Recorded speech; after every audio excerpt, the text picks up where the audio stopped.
Race fans started to file into Martinsville Speedway around 8 o'clock Sunday. The green flag was dropped just after 1 p.m. But hours before that, 6 hours to be exact, the garage area was opened up to crew members and to the television crews covering the race.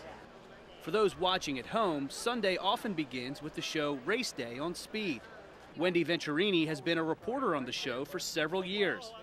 Her father and brother were both racers, so she's been around the track her whole life. I'm one of the most blessed people in the industry because I get to talk about what I love every day, every weekend for 10 months straight, and it's just a continuation of my family's business, so it's worked out and it's fun, and it doesn't feel like a job because if you love what you do and you're passionate about what you do, you know it's really not work. Wendy's role on RaceDay is to make the rounds in the garage area pre-race and find the scoops, and to interview the drivers. As they say, NASCAR is a big family, and Wendy has developed personal relationships and a level of trust that allows her to get good information.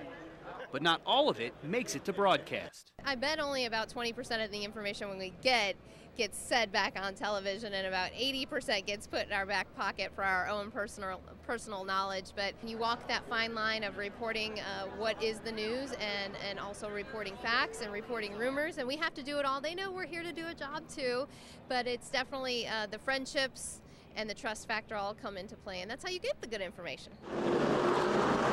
When Speed signs off, NASCAR on Fox goes on air. A fixture on the broadcast is Steve Byrnes, who's covered NASCAR since 1985. His job is to report from pit road during the race. That requires a unique set of skills, namely the ability to listen to 5 or 6 different people at the same time, process that information, and then get the viewers up to speed on what's happening in the race. Steve and the other reporters on pit road have a technical team that travel with them. To follow the action, he's hearing play-by-play audio that's being broadcasted from the booth. In addition to that, he's listening to the producer give him information, giving him cues. Plus, he's picking up the race scanner, where he listens in on the communication between the drivers and the crew chiefs. The traffic in a reporter's ear can be as difficult to navigate as the traffic on the racetrack. One of the hardest challenges is while I'm calling a pit stop, she's giving me traffic. Like, all right, when you're done, you throw it to Dick Bergeron. So, or if I'm doing an interview with a crew chief, when you're done, throw it to Matt Yoakum, and I'm going as if I'm listening to the interview, but it's really traffic. You have to be able to, you've got to focus really on what you're doing, just one thing at a time. And with all that going on, he has to keep up with several teams throughout the day. In the highlighted area, those are my cars for that particular race.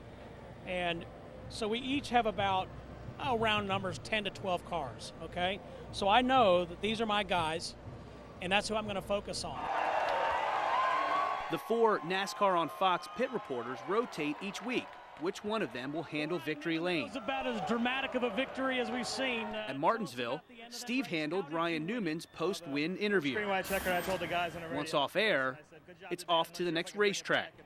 The required travel can be a grind. When this season started, we were in Daytona for 2 weeks. 3 of the next 4 races were on the West Coast. So we were flying across the country, coming back, then going back again. The schedule runs from February through November.